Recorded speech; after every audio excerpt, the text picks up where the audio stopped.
بہت شکریہ علی امجد۔ جھانگ پتن روڈ کو ملانے والا شورکوٹ بائی پاس روڈ ٹوٹ پھوٹ کا شکار ہے۔ روڈ پر بڑے گڑھے بننے کی وجہ سے حادثات معمول ہیں، جس وجہ سے مسافروں کو شدید مشکلات کا سامنا ہے۔ مزید اسی پر بات کر لیتے ہیں نمائندہ سٹی نیوز اویس امیر مغل سے۔ جی اویس، کیا تفصیلات ہیں آپ کے پاس؟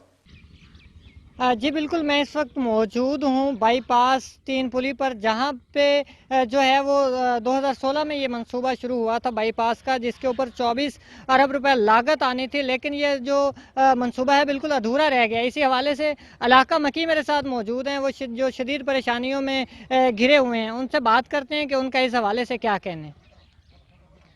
جی، یہ بات ہے کہ یہاں پہ جو ہے لوگ یہی کہتے ہیں کہ تبدیلی آئی، لیکن تبدیلی آنے کا مقصد یہ ہوتا ہے کہ ملک میں جو ٹینشن ہوتی ہے یا جو بھی یعنی کہ کائنڈلی کوئی بھی پرابلم ہوتے ہیں نا، تو وہ سولو کرنے کے لیے تبدیلی کہا جاتا ہے۔ تبدیلی یہ مطلب نہیں ہے کہ حکومتیں چینج ہوتی جائیں اور بس جو ہے لوگ اپنے آپ میں جو ہے بیٹھے دیکھے جائیں کہ جی تبدیلی آ چکی ہے۔